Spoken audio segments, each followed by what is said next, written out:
आऊज़ुबिल्लाहि मिनश्शैतानिर्रजीम बिस्मिल्लाहिर्रहमानिर्रहीम। अस्सलामु अलैकुम वरहमतुल्लाहि वबरकातुहू। रब्बि इश्रह ली सदरी व यस्सिर ली अमरी वहलुल उक़्दतम मिन लिसानी यफ़क़हू क़ौली वजअल ली वज़ीरम मिन अहली। उम्मीद है आप सब लोग खैरियत से होंगे इंशाअल्लाह ताला। हमारी जो वीडियोस चल रही हैं आज उसका तीसरा हिस्सा है वसीयत, हिबा और विरासत का। थोड़ा सा मैं आपको पिछला बता दूं कि हिबा वो है जो तोहफा इंसान अपनी ज़िंदगी में अपनी तमाम औलाद को देता है, मगर एक को नहीं तमाम को देना है, नहीं तो नाइंसाफ़ी और अल्लाह ताला ने इसको करने से मना फरमाया है। या तो आप सबको देंगे या आप किसी को भी नहीं देंगे। फिर वसीयत जो आपकी विरासत में 1/3 हिस्सा है वो आप किसी गरीब रिश्तेदार को या मदरसे के लिए या आपका कोई ऐसा बेटा जो आपकी जिंदगी में फौत हो गया उसकी गरीब पोते पोतियों के मतलब अपने पोते पोतियों के लिए वो उसमें वसीयत में से हिस्सा दे सकता है। अब उसकी मर्जी उसने उसको कितना हिस्सा उनको देना है। तो ये वसीयत का तरीक़ाकार है। और वसीयत में उन लोगों का नाम नहीं आएगा जिनका विरासत में नाम है। अगर आप नाजायज करेंगे कि विरासत में भी अपनी किसी बेटा बेटी को दे रहे हैं और वसीयत में भी से दे रहे हैं तो आप अल्लाह के गुनाहगार हैं। आप अदल नहीं कर रहे, आप उसके आगे जवाबदेह होंगे। और फिर इसी तरीके से विरासत जो है मरने वाले के बाद का हिस्सा है, पहले नहीं। पहले हिबा और वसीयत है। विरासत तब मिलेगी, बटी जाएगी जब एक इंसान आमदन या हुक्मन जिसका जो कि वाकई में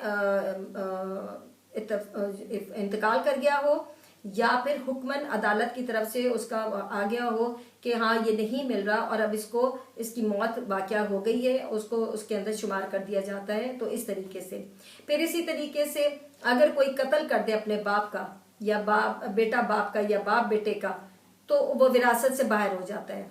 हाँ, अगर गलती से हो जाए तो भी वो विरासत में हकदार नहीं होगा, लेकिन बाकी जो बचा हुआ तरका है उसमें से उसको थोड़ा हिस्सा मिल जाएगा। इसी तरीके से अगर कोई वालिद मुसलमान हो जाए, बेटा नहीं हुआ, तो फिर बेटे को वालिद का हिस्सा नहीं मिलेगा, उसका तरका उसमें नहीं होगा। इसी तरह अगर वालिद मुसलमान नहीं हुआ और बेटा हो गया तो बेटे के तरके में वालिद का कोई हिस्सा नहीं होगा।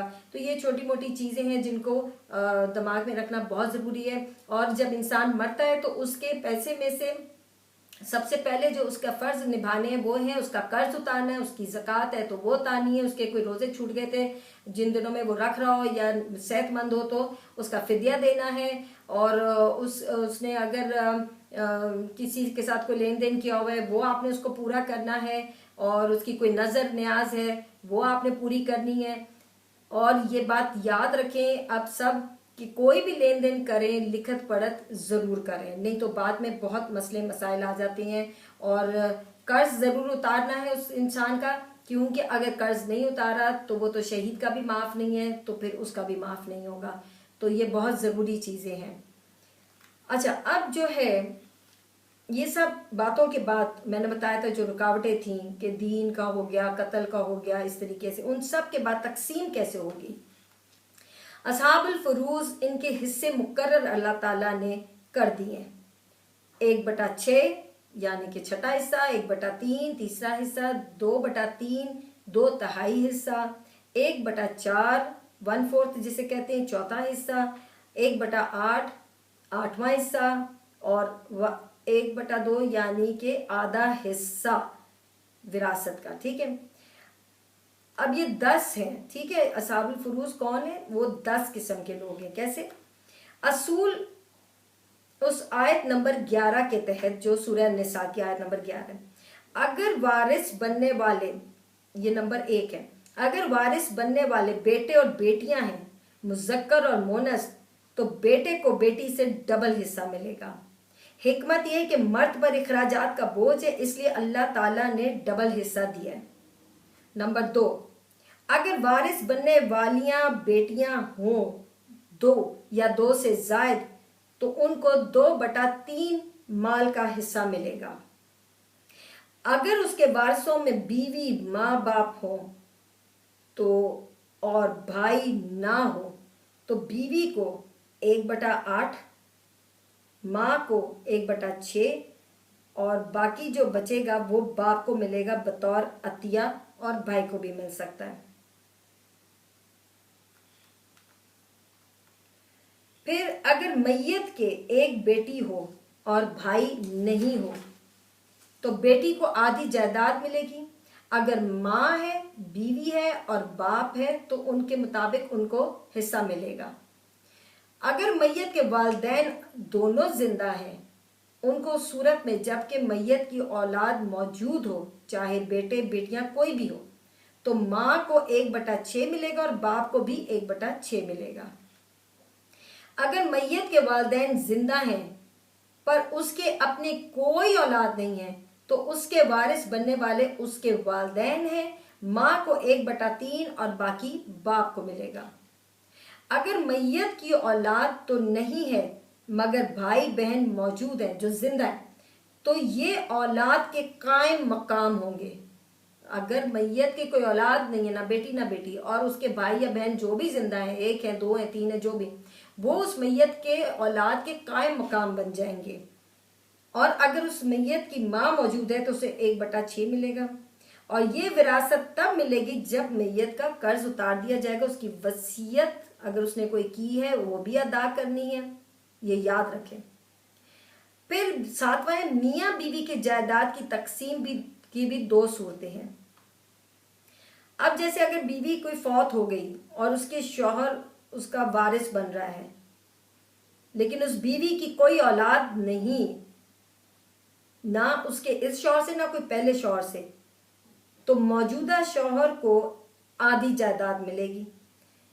अब इसी तरह अगर औरत जिसका इंतकाल हो गया है और उसकी औलाद भी है तो शौहर को 1/4 हिस्सा मिलेगा। इसी तरह अगर शौहर फौत हो जाए उसकी भी 2 सूरतें हैं, खा बीवी एक हो या 2। अल्लाह ताला फरमाते हैं शौहर फौत हो गया और उसकी शौहर की अपनी कोई औलाद ना हो, ना पहली बीवी से ना मौजूदा बीवी से, तो फिर जो बीवी वारिस बन रही है उस बीवी को शौहर की जायदाद से 1/4 हिस्सा मिलेगा। फिर अल्लाह ताला फरमाते हैं उसकी बीवियों को अगर ज्यादा है तो 1/8वां हिस्सा मिलेगा। और तुम्हारे तरके में से जब तुम्हारी औलाद मौजूद होगी, यानी बीवी के वारिस बनने की भी 2 सूरतें हैं, यानी शौहर की औलाद होगी या नहीं होगी, दोनों में उसको मिलेगी। अगर शौहर की औलाद होगी तो बीवी को 1/8 हिस्सा मिलेगा, और अगर शौहर की कोई औलाद ना होगी तो बीवी को 1/4 हिस्सा मिलेगा। अगर मरने वाले शौहर की 1 से ज्यादा बीवियां हैं तो जो हिस्सा बीवी को मिल रहा है या 1/4 या 1/8, तो वो बराबर तकसीम होगा। ये नहीं कि सबको अलग अलग दिया जाएगा, वो उसी में सबको बराबर तकसीम होगा। मसलन शौहर की औलाद है, बीवियों का हिस्सा बनता है 1/8, तो चाहे 2 बीवियों या 3, वो 1/8 में से ही उनका हिस्सा होगा। ठीक है, अलग अलग नहीं होगा। अल्लाह रब्बुल इज़्ज़त ने ये जो हिस्से बयान किए हैं तो देखें इस सूरत में भी बयान कर दिया गया है कि भाई और बहनों का क्या बनेगा। कि मैयत की बेटी है, कोई बेटा नहीं, तो आधा हिस्सा मिलेगा बेटी को। बेटियां ज्यादा हैं तो 2/3 हिस्सा मिलेगा। लेकिन अगर भाई भी है तो ये सब असबा बन जाएंगे। मसलन बीवी का माँ बाप का हिस्सा निकालने के बाद बाकी जायदाद उन बहन भाइयों में 1 और 2 हिस्से में तकसीम हो जाएगी। मिसाल के तौर पर मैयत अपने पीछे एक बेटा बेटी माँ बाप और बीवी छोड़ देता है, तो बीवी को 1/8, माँ को 1/6, बाप को 1/6। अब जो बाकी बचेगा वो 3 हिस्सों में तकसीम होगा, यानी बेटी का 1 हिस्सा और बेटे का 2 हिस्सा। ये मुश्किल आपको लग रहा है लेकिन मुश्किल है नहीं, क्योंकि हर किसी के सब एक ही मामलात नहीं है ना। आपने तो अपनी मर्जी के हिसाब से विरासत को देखना है ना, कि आपके माँ बाप हैं, बहन भाई हैं, बच्चे हैं कि नहीं है, तो आपने अपने उस पॉइंट को देखना है। ये तो सब के लिए मैं पढ़ रही हूँ ना, कि किसी का कोई मसला है किसी का कोई मसला है, लिहाजा इसको मुश्किल मत समझें। और वैसे भी मैं चाहूंगी कि कुरान पाक की ये सूरह निसा की 11 और 12 की आयत को आप जरूर पढ़ें, बल्कि कसीर इब्ने तफसीर जो है इब्ने कसीर की, उसको जरूर पढ़ें, तो आपको उससे भी बहुत कुछ समझ आ जाएगा। और पढ़ना चाहिए, क्योंकि मसाइल हमारे इल्म में होने चाहिए कि हमने इनको कैसे हल करने हैं। और फिर वही बात आपको कि अल्लाह ताला को हुक्म है कि विरासत मरने के बाद होती तो उसमें बहुत गड़बड़ हो जाती, लिहाजा इसको सीखना बहुत जरूरी है। अब अगर कोई शख्स इस मैयत की जिंदगी में फौत हो गया, मतलब उसके 3 बेटे थे एक शख्स के, या 2 बेटे थे, एक बाप की जिंदगी में फौत हो गया, तो बाप के फौत होने के बाद उसकी विरासत उसके जिंदा बचे हुए 2 बेटों में होगी, और फौतशुदा बेटे को या उसके बच्चों को कुछ नहीं मिलेगा। लेकिन अगर उस फौतशुदा बेटे की औलाद है तो अब क्या होगा? वही बात, जाहिरी बात है कि अगर उसकी औलाद को उसके चचाओं के बराबर लाते हैं तो चचाओं के साथ नाइंसाफी है, क्योंकि वो चचा मैयत के बराहे रास्त उसकी औलाद है, उसके नस्बी है, ठीक है, उनके साथ निस्बत है, और पोतों के दरमियान में फासला है, तो वो अपने बाप के वारिस नहीं बनेंगे। यानी कि वो ऐसा नहीं हो सकता कि बाप के भी वारिस बन जाए और दादा से भी हिस्सा ले ले, ऐसे नहीं होगा। तो ऐसी सूरत हाल में शरीयत ने वसीयत का हक रखा है, तो मैयत अपने पोतों के लिए वसीयत में से कोई हिस्सा मुकर्रर कर सकती है। कुछ ममालिक में वसीयत को लाजमी करार दिया हुआ है, वसीयत को वसीयतुल वाजिबा कहा जाता है कि ताकि जो पीछे रह जाते हैं लोग उनके साथ कुछ गलत ना हो और उन बेचारों को भी हक मिल जाए। बहरहाल ये वाजिब है या नहीं वो तो बात की बात है, लेकिन अपने अपने मुल्कों के अपने हिसाब से है। लेकिन बेहतर है कि अल्लाह ताला के हुक्म से भी और आप सल्लल्लाहु अलैहि वसल्लम के हुक्म से भी कि वसीयत कर देनी चाहिए। जो इंसान अपनी जिंदगी में कर दे बेहतर है, और हिबा जो तोहफा अपनी जिंदगी में दे दे तो बराबर के अंदर होगा। अब जो ये विरासत है, ना तो ये हिबा है ना ये वसीयत है, तो लिहाजा इसको तो अल्लाह ताला ने अपने से मुकर्रर फरमा दिया है और इसके अंदर अब कोई गलत नहीं हो सकता, क्योंकि अल्लाह से डरना है। अब आप सल्लल्लाहु अलैहि वसल्लम ने फरमाया, अल्लाह से डरो और अपनी औलाद में अदल करो, और जो वारिस जिनके हिस्से मुकर्रर हैं उनके लिए आप सल्लल्लाहु अलैहि वसल्लम ने फरमा दिया कि अल्लाह ताला ने हर हकदार को उसका हक दे दिया, लिहाजा वारिस के लिए वसीयत नहीं की जा सकती। वालिदैन अगर वसीयत में ज्यादती करेंगे तो वो अल्लाह के आगे जवाब देंगे कि वारिस में से भी, विरासत में से भी बच्चे को दे दिया और वसीयत में से भी दे दिया। लिहाजा ज्यादती नहीं करनी, जो सही हकीकी वर्सा हैं उनको महरूम नहीं करना विरासत से, या वसीयत इसलिए भी कर दी कि एक औलाद को फेवर कर दी, ऐसा नहीं करना। लिहाजा जो वारिस बन रहा है बराए रास्त, जैसे बेटे वारिस बन रहे हैं तो बेटों के बारे में वसीयत नहीं कर सकते, और अगर मैयत या बेटी अगर बराए रास्त वारिस बन रही है तो उसकी लिए भी आप अलग वसीयत नहीं कर सकते। और अगर मैयत कोई ऐसी वसीयत कर जाए जो शरीर लिहाज से गलत हो तो फिर वुर्सा का हक बनता है कि उसकी इस्लाह करे। शरीर लिहाज से गलत ये कि नजर आ रहा है कि वारिसों का नाम बीच में वसीयत में भी शामिल कर दिया, तो उसको सही करना लाजमी बनता है। ये बिल्कुल आप सल्लल्लाहु अलैहि वसल्लम ने फरमाया, हदीस है कि एक वो मर्द या औरत जो 60 से 70 साल तक अपनी इबादत करते रहे, नेक अमल करते रहे, और आखिरी वक्त में वसीयत करते हुए नुकसान कर दे किसी का, तो उस गुनाह की वजह से उन पर जहन्नम वाजिब होगी। और ये बिल्कुल ऐसे ही है कर्ज के मामले में भी कि इसको अपनी जिंदगी से हटा दे।